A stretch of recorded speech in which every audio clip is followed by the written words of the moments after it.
Welcome to Sips with the Suriel. I'm Jenna. I'm Danielle. And I'm Dina. And we're just three best friends who like to get together and talk books. We would love for you to follow along with us each week, just like a book club. We will tell you the week before what book we'll be discussing so you can make sure you've read it. If you check our Instagram, each one of us likes to make art. So we will post something art related and our own art interpretation for each book. Lindsey, who I'm just letting you know, we will be doing art inspired for you. We haven't finished it yet, but we will, and I will send it to you beforehand. Oh, awesome. I'm so excited to see it. So, as you've already heard her voice, today we are doing something a little different. We have an author on, which we're so excited about. Her name is Lindsey Willingham. She's here with us right now. You might know her book. It is To Scale the Emerald Mountain, the Willow Bane Saga, Book 1, which was just released October 21st of this year. So, Lindsey, welcome. We're happy to have you here. Thank you so much for having me. I'm so excited. Well, we're very, very, very honored because I know I watch your Insta stories. I know you're super busy working on book 2 and 3. You're editing 2. I am working on 2 and 3 at the same time. I am going through my 4th revision for book 2, and then I have just started drafting book 3. I did the same thing with T-Stem. I finished drafting it, and when I was revising, I started writing the second one, and I said I wasn't going to do that again, but here we are. That's just your process, apparently, so it's okay. Yeah. That's a lot. I don't know how your brain can bounce back and forth because you're probably focusing on the progression of things, and then you have to go back and edit at the same time of like their previous life and things like that. So that's very cool. It can be a lot sometimes, but most of the time I do okay kind of switching back and forth because in my head I've played out this whole story beginning to end so many times that sometimes I do have to like remind myself like, hey, we're not at this stage yet and have to rewind a little bit. So you already know how you want it all to end. Book 5 and everything. Wow, that's interesting. 5-book series plotted out. Wow. That's so cool. So I know I'm getting ahead of ourselves. So you already, like, I'm just skipping questions. So you like sat down and were like, start to finish, and then you were like, okay, I'm going to break it up into 5 books. Well, when I started writing To Scale the Emerald Mountain, I pantsed the whole thing. And that means that I didn't have a plan when I sat down to write, and the story just came to me as I wrote, like from the first word to the very last one. And then when I finished writing it, we went on a month-long RV camping trip, me, my husband, and our kids. And then during that time, while I was letting the manuscript rest, I plotted out the rest of the series during that time. Wow. That's so cool. Yeah. So really exciting. So did your camping trip have any influence in the book? Absolutely. That's yes, awesome. It was really inspiring just all around. For that whole month, we spent a lot of time in New Mexico and Utah. So I didn't have cell service like at all. So I was just completely unplugged and just doing the nature stuff and the family stuff. And it was all very, very inspiring. Wonderful. That sounds like a wonderful time. Yeah, it was great. Oh, good. That's awesome. All right, let's backtrack a little and then we'll get back into our questions. Sorry, we got on a tangent, but we're just so excited. We are really excited. So in honor of the Suriel, which I'm sure maybe you know who the Suriel is. Oh, yeah, absolutely. Okay. So, the Suriel, the joke is like she likes to sip tea. We like to sip cocktails. We like to do a cocktail themed cocktail per book. And I tried really hard to make this as emerald colored as I could to scale the Emerald Mountain. I'm wearing an emerald colored shirt. I tried really hard for an emerald thing tonight, and you didn't tell me. I'm sorry. I probably should have wore something green too. I didn't even think about it. I feel like I'm giving like Wicked the musical vibes though. It's okay. We're very excited about Wicked. that. Oh, good. Us too. Totally. So, I don't know, Dina, did we come up with a name for, is it just going to be the Emerald Cocktail? I was thinking like Emerald Mountain. I mean, it really is the Emerald play on Mountain. Tequila Sunrise. So it kind of is like a nature-y thing. I don't know. Okay. I like it. We can go with that. Works for me. All right, so let's get down to basics. Well, just tell us about yourself. Oh, the most fun question ever. Yeah, so I am in my mid-30s. I'm a full-time wife and mom, and that's how I have time to just write and read all the time. So that's really nice. And yeah, like I said, we like to go camping and go hiking, and I love to go to the thrift store. I'm at the thrift store all the time. I talk about it in Instagram stories. And yeah, I don't know. I feel like I'm kind of boring. No, that's great. No. How old are your kids? My kids are 7 and 5. I have a son and a daughter. Yeah. Oh, Nice. well, we feel that, wife, mom, life, Yeah. all of us. So We're Right. all wives and moms here, so you're in good company. I love it. we're in the grind. Okay, so what books do you love to read? Okay, well, some Lee authors. Bardugo is probably my all-time favorite author. I had read the Shadow and Bone series back when it first came out and liked it then. And then I really loved Six of Crows. And then since The Familiar came out, I rave about it to everyone. And yeah, of course, I love Sarah J. Maas. And Why not? lately I've been on a big Anna Huang kick. I have every single book that she has read, and I have 2 left to read, and I'm going to be so sad when it's over. I've been putting it off because I don't want the journey to end. So yeah, really anything fantasy or romance, like I'm really not picky. I'll read just about anything. Okay, cool. Great. And so I guess so which authors do you draw inspiration? We kind of touched on that. Okay. So of course, Lee Bardugo, but the main one that inspired me to write this series, or at least to scale the Emerald Mountain, was Sarah A. Parker. I read her To Bleed a Crystal Bloom series, and it just dominated my mind. And so the whole relationship between Alec and Elia, have any of you guys read To Bleed a Crystal Bloom? No. Okay, well, Alec and Gonna be Elia's on the TBR relationship now. was born from my personal headcanon in that book if the love interest had done things differently.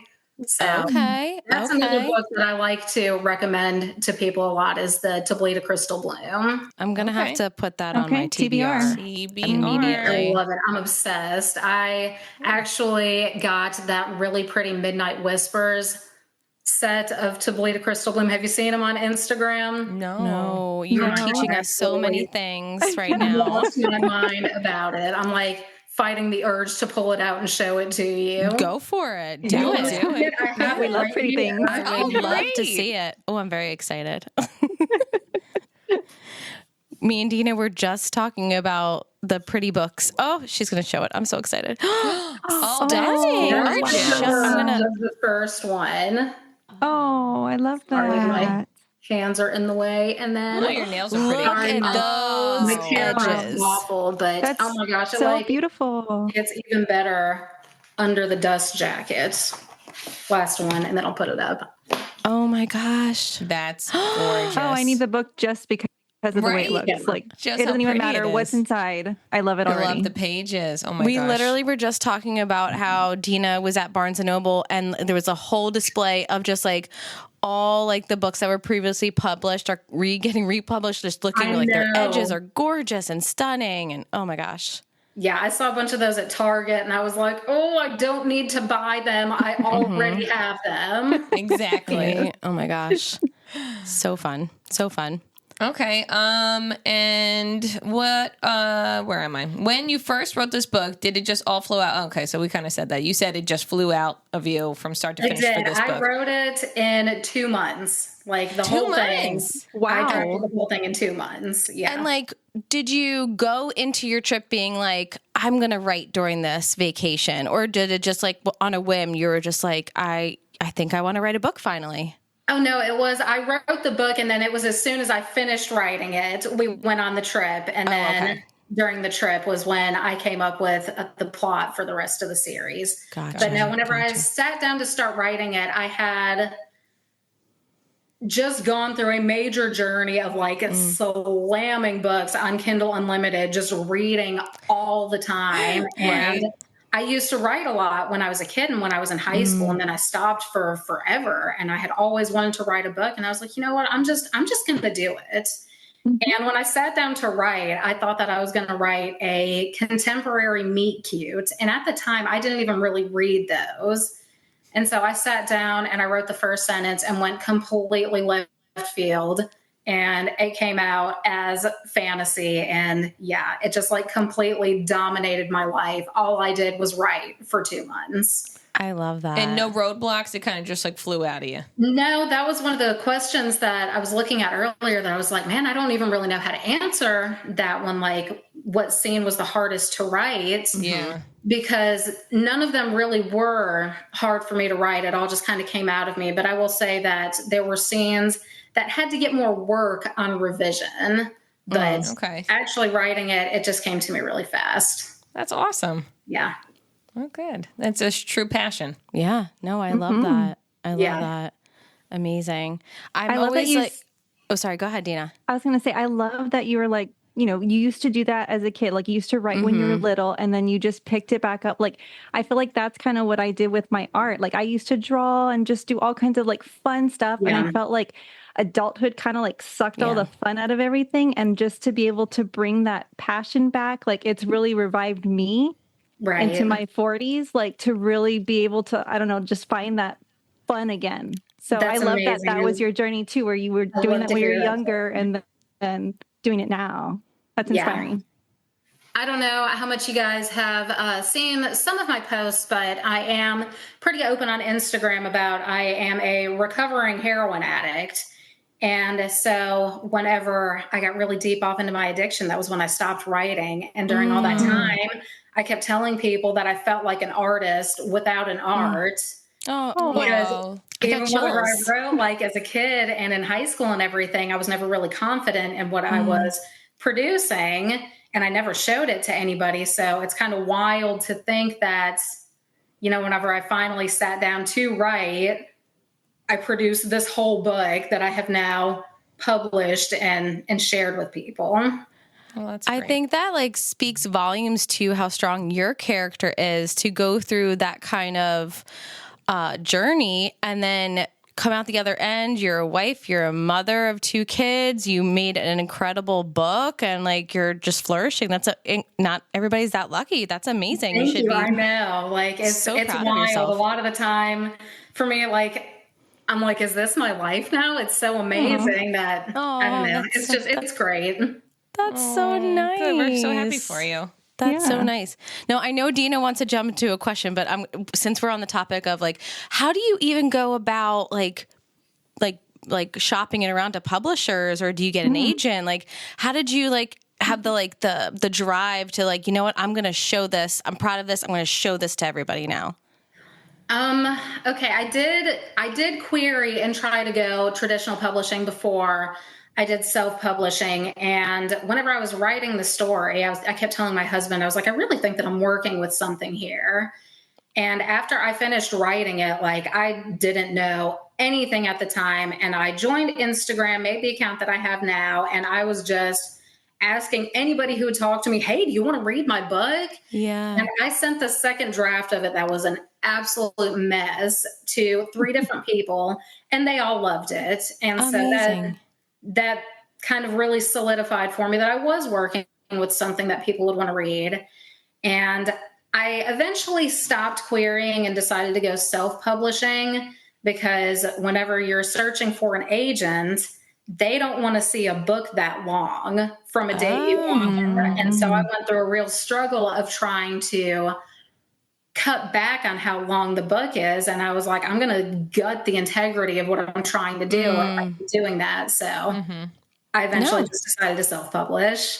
Okay. No, you stayed true to your art then. That's amazing. I don't think it's too long, but I guess publishers we read aspect. long. We read long. Yeah, right. Yeah. This is I love long books. I love reading long books. Yeah. Well, because you don't want the journey to end. You're like, oh, don't know. Look, I'm always like, 50 pages left. Oh no. Like what's going to happen? Yeah. That's great. All right, Dina, I know you've been itching to ask her this question. This is like one of the most exciting questions I have. I mean, we're going to go like more like story specific questions now. Would you want your book series turned into a film or maybe like a Netflix series where it's, several, seasons long? Mm-hmm. And if so, who would you want your main characters to be played by? I would absolutely love for it to be made into some kind of screen adaptation. And I think everyone knows that I am in love with Ben Barnes. I did see that. But, that's kind of a hard one to say because even though like he is the blueprint in my head, Alec is supposed to be like pretty much half Persian. So I was wondering because like he's described as darker skin, but like, okay, keep going. I'll keep going. I'm fascinated. So that's kind of where I'm at for that. Like I wouldn't say no to Ben Barnes, I guess I should say. And then for Elia, I see Barbara Palvin. She's a supermodel. That's who I see for her. Ooh, like okay. That. Thank you for that image. That helps tremendously. For Nana, I definitely see like Angelina Jolie because everybody's super old, but none of them are old. Okay, love that. I like that. The immortal youth. Yes. Yeah. Mm-hmm. That's a good one. Those are the three ones that I really have like real people in my head for. And what about for like the main god or goddess, Eliora? Is that how you say Elora, and she is like very, very like mad Daenerys from Game of Thrones. Oh, I love that. In my head. Yeah. Cool. Okay. Yeah. That would be good. Okay. Yeah. Oh, I'm excited. Okay. I like that. I do like that.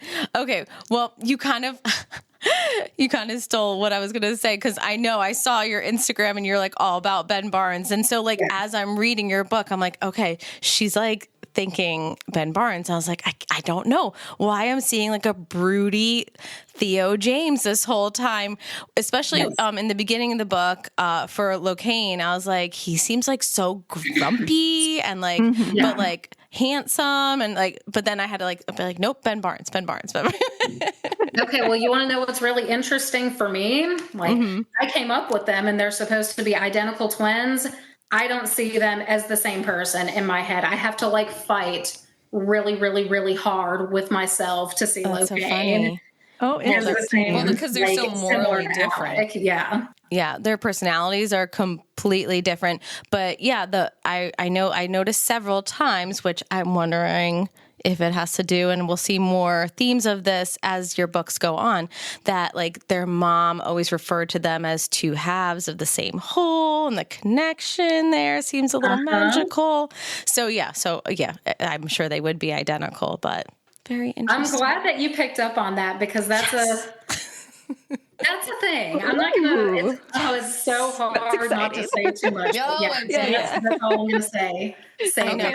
I want to ask you.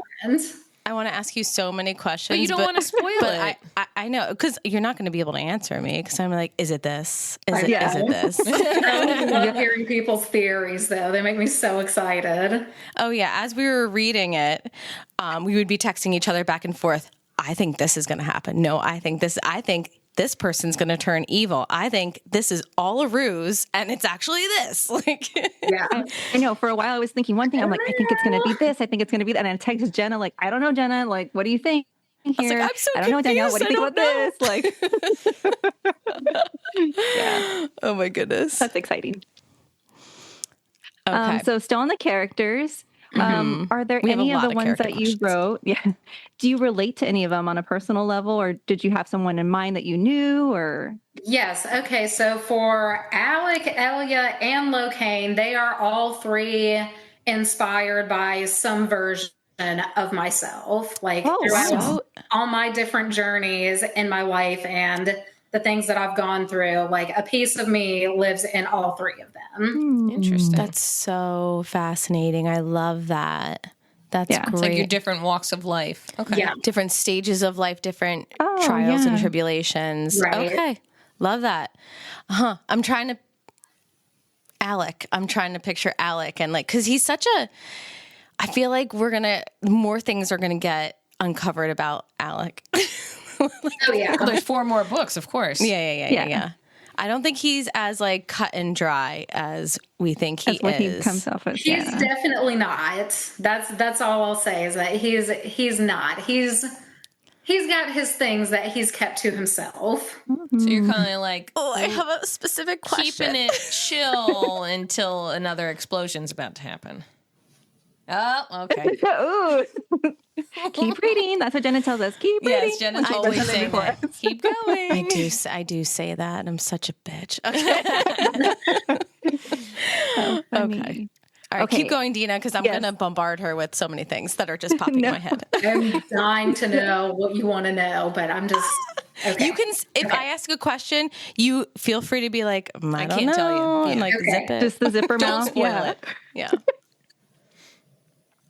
So when I opened the book, I was very excited because you had a pronunciation guide. And I just want to say thank you because especially for books that haven't gone to like audio yet, it's hard to, I mean, these character names can be quite Oh yeah. challenging. So I wanted to say thank you for that because it really Yeah. did help throughout That's the book. something that I wish I saw more in books. And you know what's crazy is in a lot of traditionally published books, if there is a pronunciation guide, it's at the end of the book. I had no idea that there was a pronunciation guide in ACOTAR until I had finished Oh, there reading it is. because it's I at the didn't end of the even know book. that. Yeah. And it was Go the pull same out with your Six books. Crows too. I was like, there is? I'm going to It's take at the my end. I know. I'm like, oh gosh, and now I need to And look. Fun fact, you'll see pronunciation guides and glossaries in the front of self-published books more because Kindle is really weird about people flipping to the back of the book a whole bunch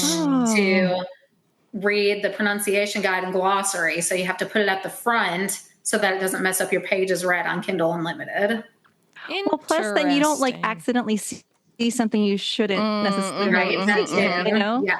I mean, I always like go to the end to see how many pages there are and like try to shield my eyes from anything, but I just want to know how many pages are in the book Right. total. I'm So it's nice to truly not have to flip back. unhinged, and I often read the last page of a book. No, you don't. I used to do. do that. I used to do that. Really? I'm always get, so like halfway tempted. through and just stick my finger in it and flip to the back and read the last page. No, I you do it don't. 9 times out of 10. I always think of When Harry Met Sally when I contemplate doing that because he says in the movie, he's like, what if you die before you finish the end of a book? So he wants to know.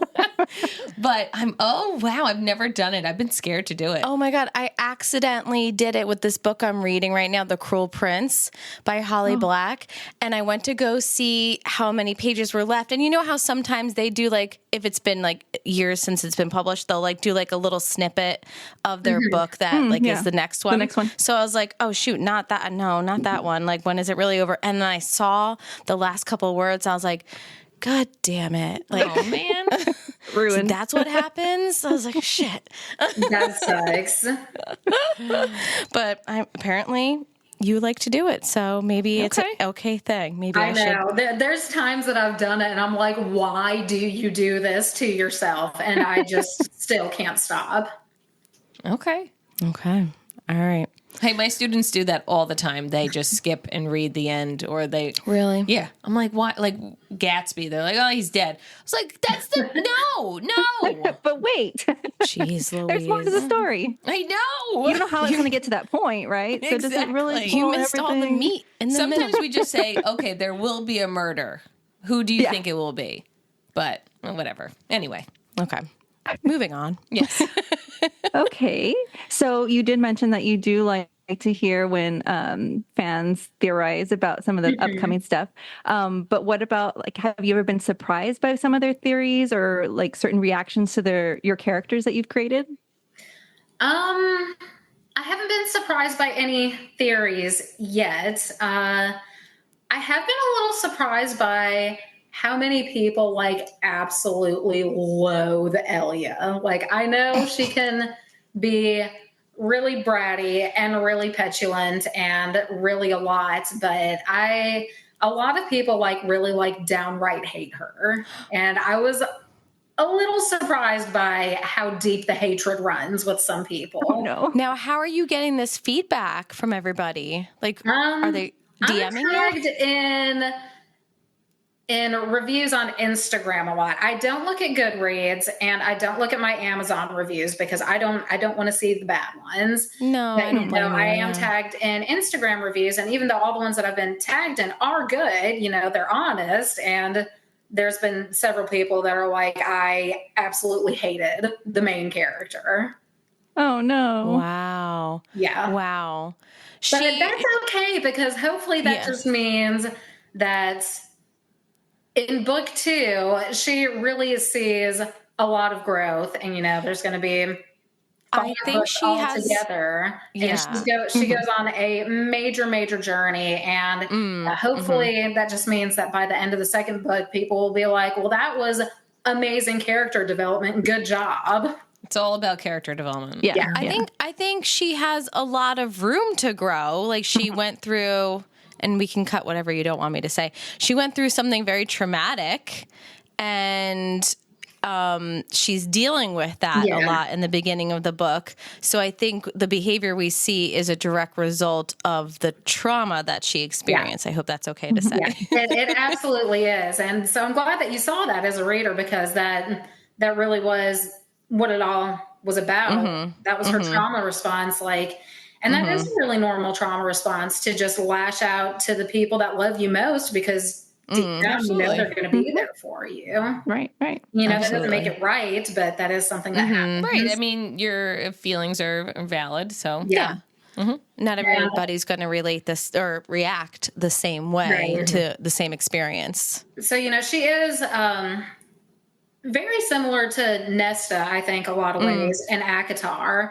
And I know this is kind of a hot take, but for me, I was really bothered when Nesta couldn't swallow her pride and say, I'm sorry. And so that was really important to me that Elia blatantly says, I'm sorry for the way I behaved to both Alec and her Nana.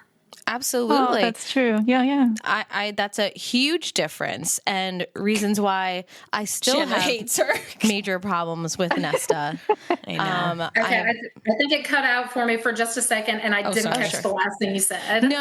No, I was just saying how I agree with you, and it's a huge difference because I still have major problems with Nesta. Okay. She's the oldest, I'm the oldest, and I can't imagine acting the way that she acted towards her sisters, and just never once apologized. She wasn't the only one who had trauma in her story. Feyre and Elaine had trauma too. Bit too selfish. Yeah, everything was very we're on the same page here, because everything you just said, I have said before. There you go. There you go. I know everybody's like, Some just people wait love until Nesta, Silver Flames. You're gonna love Nesta, and then I finished Silver Flames. So I'm like, really didn't. I was like, still think she's a bitch. Sorry. Right? Sorry. Okay. So I know you said that you started out writing like a meet cute, and then fantasy just kind of flowed out of you. But how do you go from writing a meet cute to then coming up with such an elaborate world, like the fates and the evil gods, and then the power in the gems, and Allura falling from the sky, and then we still don't know the entire background of the gods? And I don't want to say the next thing, but you know what I'm going to say. Go. How did you do this? I wish I had a good answer for that, but honestly, it kind of blows my mind sometimes whenever I look at this story that I've created, and I'm like, I came up with this. I don't really sit down to hardcore plots. I know I told you guys that I pantsed the whole first book, and then I do have a couple of notebooks that I've written some stuff down in, but most of it all just lives in my head, and anything that I can't answer gets cut from the story. Like I said, whenever I finished drafting the first book, plotted out the rest of the series based on that, and anything I couldn't answer and the rest of the series got cut from that first draft. Interesting. But Okay. I don't really know where all of this has come from. I've always had a crazy imagination and daydreamed a lot, and always really loved reading fantasy and watching fantasy. And so I guess I've just kind of like meshed it all together in my brain. I really loved the whole premonition, magical power, the gift of sight. That was so fascinating to me. And like not knowing if it's present, past, or future. That was one of my favorite powers in this book. Yeah, there's a fun vision in book 2. Oh, I can't wait to put book 2 out there. I'm really excited about it. I know What's we're your supposed to be timeline? talking about the first one, but yeah, her powers with the visions kind of amp up a notch in the second book, and you get a lot more answers with like the gems and where they came from, and the true gods and all that in the second book. So interesting. Okay. All right. So many questions. Okay. So in the beginning of the book, right? You don't typically, at least I don't listen. I haven't been reading fantasy for that long. I feel like I just like fell in love with it in the past like year, and now I'm just like ravenous for every fantasy book out there. Yeah. So maybe it does exist, but I feel like what makes you so unique is that the beginning of it, because I went from reading like thriller, mystery, true crime books to fantasy. What I loved about your style of writing is that in the beginning it was clearly fantasy, but it almost read as like this like thriller, because I'm like, what the heck is happening? She's in a prison and what's going on? And then like, it's like, what, I don't know how much I can say, but I'm just like, something bad is happening. It feels very mystery based, very thriller based. And then the twists. Oh my God, the twists. And just like the whole time. And like, this is what like makes a good writer. The whole time you're like, I just want him to spit it out how he knows her. I'm screaming at the book. Why are you keeping it? But of course, because then the book would be over. Yeah. But like the whole time I'm like, you're driving me crazy. Just say how you know her. But it was so good. Like hats off, because I thought that was a very unique spin to fantasy, where it started out very thriller. And do you like true crime and stuff like that? I used to watch a lot of like true crime and documentaries and all that, but the last couple of years I haven't really watched much TV or read much thriller or anything like that. I've been pretty deep off into the fantasy and romance, especially here lately. I've been like really big on contemporary romance lately. Okay. Yeah. Before we get into our conclusion questions, because now that like I feel like we're vibing with Lindsey a little bit, or it's my imagination. Jenna's really fangirling over here. We're besties now. Whether you like it or not. Okay. So, and again, you could tell me, Jenna, be quiet. So, Alec, and there's scratch that. Let's go there's quite a bit of spice in your book. And and you know what? Some people, the little chili pepper ratings, I'm always like a little bummed when it's like half a chili pepper. My girlfriend will not read books if it's not enough spice. Well, She's guess like, what? No, she won't even recommend it to me. Well, guess what? Our friend, our new bestie, Lindsey here, gives all the chili peppers. I saw someone rate it like I am so proud of the spice that I write. I really, really, really am. Girl, it's a Caribbean hot spice. You just kept giving. You just it's ghost pepper level. Ghost pepper level. Okay. So book 2 is significantly spicier. Oh, holy shit! It's got 5 spicy scenes, and 5. They're pretty good. I'm gonna need to like be in a room by myself with like a fan. I was afraid that it was too much, but I've had one of my early readers finish it now, and she was like, no, it all fits where you put it in. Don't get rid of any of it. Well, like once you get to know the characters better towards the end of the book, you're makes sense for them. This makes sense. Yeah. Oh, yeah. For them. And especially after going through that like torturous slow burn with them. Yeah. I'm like, I'm not shocked. Torturous slow burn. You get it, girl. Oh, yeah. I'm not surprised this is how it's ending up for them. And you know what? You got to, speak to your audience. Who's reading these books? Yeah. And moms who need a break from their like spice. I like spice. People love the spice. Yes. I mean, Smut books. Come on, guys. I know. But you know what? Like, I feel like the smut gives it a derogatory term. I say smut in the highest regard. Okay. I say I want the smut. Okay. And then I have smut too. Yeah. no, I'm all about the smut. I have one very plot specific question. Again, you could tell me, be quiet. Why? Okay, so they want to acquire all the gems. Mm-hmm. So, what instead of like, I'm trying to. No, I know. Like they want to acquire them to keep it away from other people, but they're also like want to absorb all the power for themselves. Mm-hmm. Are they not afraid of what that would entail, like what that would create inside them to have that much power of like the gods within them? Like, aren't they afraid that that's dangerous, or like don't they want to just like keep it and protect it from others? Alec is a little more worried about that than Elia. Okay. Yeah. Elia seems very power hungry. Yeah, and like she's it's like no biggie. And impulsive. She's younger. That one scene of her in the square. Oh my gosh, yes. Blue. I was like, what's happening now? I love that one so much. I was sitting there writing it, like going crazy. I'm like, is this too much? This might not be too much. And then I was like, this might be too much. And I was like, no, it's fine. I'm running with it. I'm running with it. How did you come up with, and no one's going to know what we're talking about unless you read it, so go read it. But like, how did you come up with it? Elia's, like you said, temper is something ferocious, like, and that really just highlighted the lengths that she'll go to. Mm-hmm. How did you come up with that?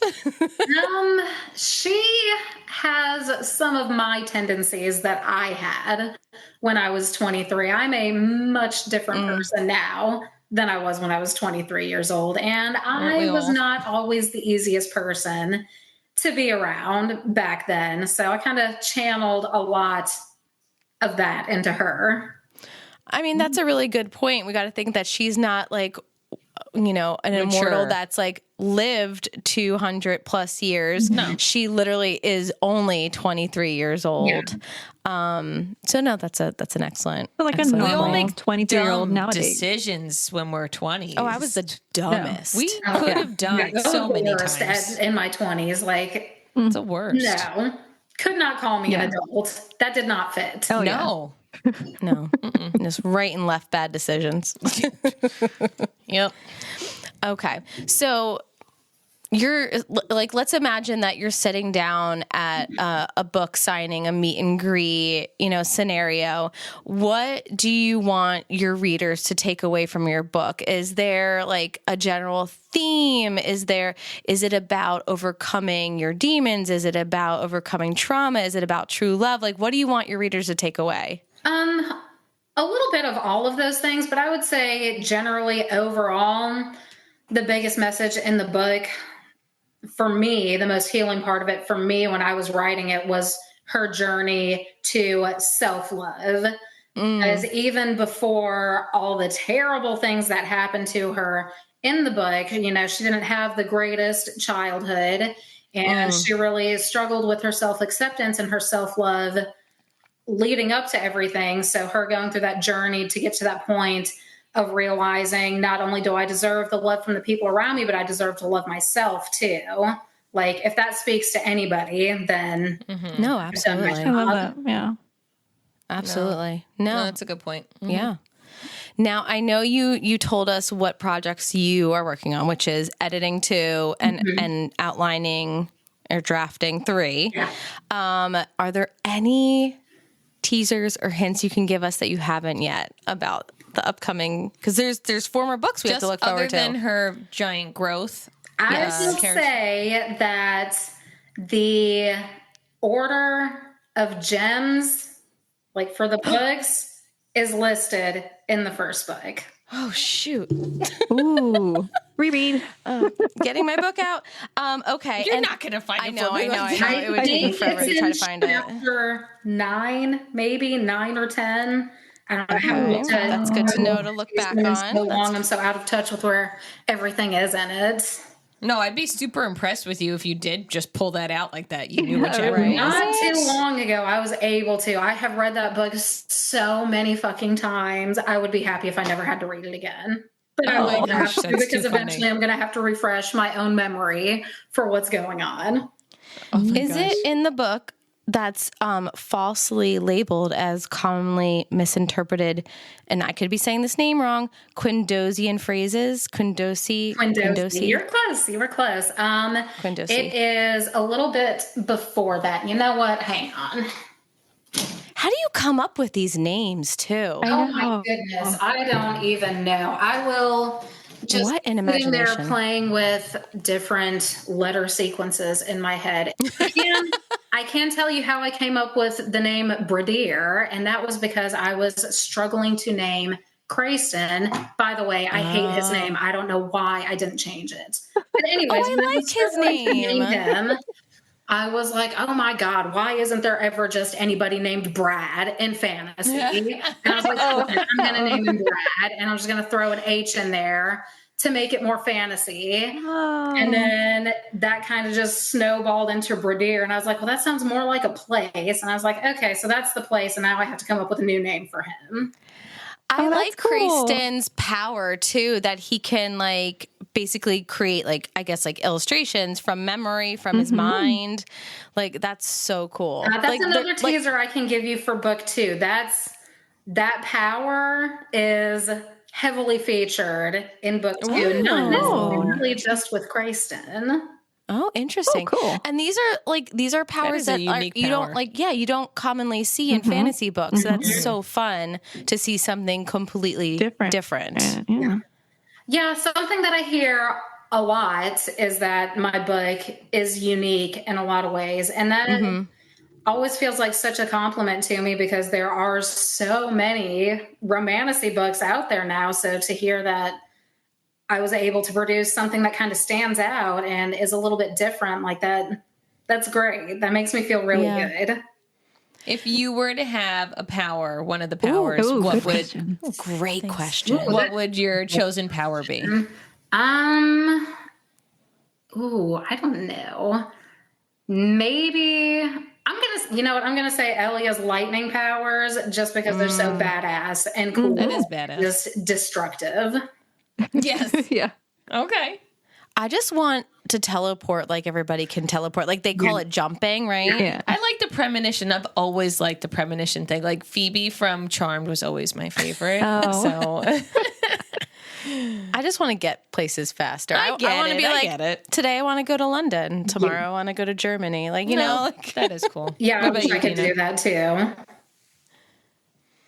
Dina, do you have a preferred power? I don't know. Like, since I'm kind of the whole artsy thing, I wouldn't mind having Crayston's powers. That'd be kind of cool. No, That is I could cool. see you with that. That's That is true. cool. That is cool. All right. All right. So, where can our listeners connect with you online and learn more about your book? Right now, pretty much just Instagram handle author Lindsey Willingham. I know most authors have a website and all that, and I should probably get on it. But as you guys see on my Instagram stories all the time, I have a lot going on. Yeah. Pretty much always between reading, writing, family. My house is a fixer-upper house, so I'm doing house projects like all the time. So maybe one day I'll get around to the website too. Hey, you know what? Social media is where it's at. So Right? Yeah. And what state are you in, if you don't mind? I live in Alabama. Oh, Get get out. out. Okay. I'm I not a actually fan have- of it. I'm originally from Chicago, but I moved here when I was 8, and I've been saying since I was 8 that I'm going to leave Alabama, and it still hasn't happened, and I'm 34 now. Oh my gosh, that's so funny. Okay. You know what? I have in-laws that live in Alabama. Oh, really? They went to, oh God, I can't remember the name of the college, but they went to college there and then just never left. So, Okay. so they love it. I live in a college town, so it could possibly be the maybe. same one. It Oh, probably we'll connect is. off screen off of that with that.